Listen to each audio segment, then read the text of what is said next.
Hey everyone, welcome to Careers Out There. I'm your host Mark Luber, and we're helping you find a career that fits you. Today we're looking at the career path of being a retail buyer, and we're talking to Allison Meyerson, the Vice President of Retail at House of Blues Entertainment, where she's worked for the past 17 years. Allison's not here to represent House of Blues or their parent company. She's just here to represent herself and the career path of being a retail buyer. So here we go. Allison, welcome to Careers Out There. Thanks, Mark. Yeah, thanks for being here. So tell us, Allison, what does a retail buyer do?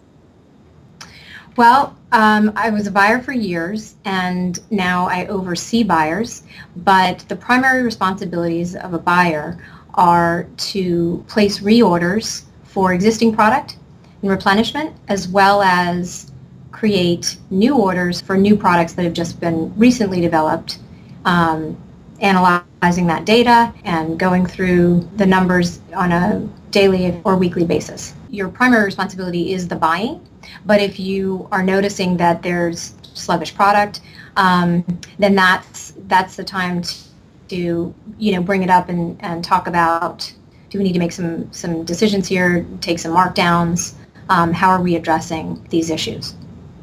Okay. And what are the main skills that you'd say it takes for someone to do this and do well? I think the main skills are analyzing the data and thinking critically about all of the different products you have and all of the different categories in the different stores. And so whether you're doing the buying for a company like yours that's more tourist-based or a company that's more shopping center-based, you've got to bring these skills to the table. And it sounds like since you're always having to analyze the data on what's coming in, what's selling well, what's not, what should we get more of, less of. It sounds like math would play an important role in this. Are math skills important, and how so? Yeah, I think math skills are absolutely important. There are reports that systems can now generate for you, but you have to be able to understand the data that's coming from those reports and how those formulas are calculated, and then you have to be able to take that information and make decisions from there. And I think one of the things that's important is that you're having to sort of problem solve a bit and be creative sometimes with those calculations. Okay. And so if someone's not good at math in school, can they still think about a path like this, or do they have to just rule it out? No, I don't think you have to rule it out. It's not. You certainly don't have to be a math whiz, but I think it's important to have a good foundation and a good understanding.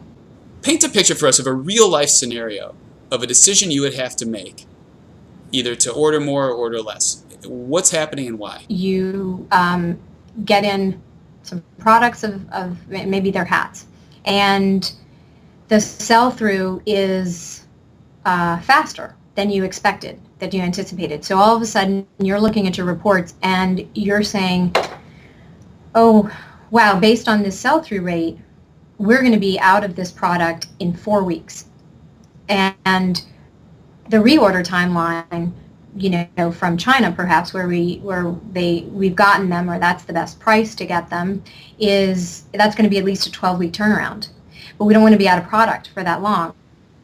So maybe I can find a way to bridge the gap and order domestically, pay a little bit higher price. There's a premium sometimes for that, but you're going to get your overseas order in, but then you're going to say, I need to make sure that I've got another, however many weeks of supply to get me to that next order date.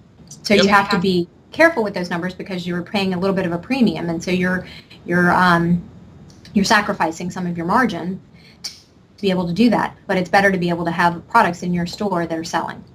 What type of person should pursue this? If you're the type of person that likes to problem solve, and use some of those number skills, as well as be creativity as it relates to your ordering, creativity as it relates to the marketing.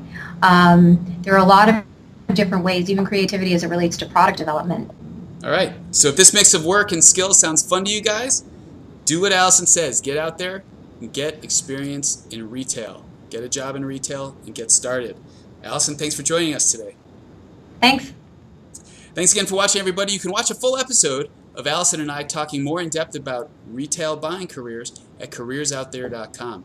Thanks again for watching, everybody. I'm Mark Luber, and look forward to seeing you again soon. Take care.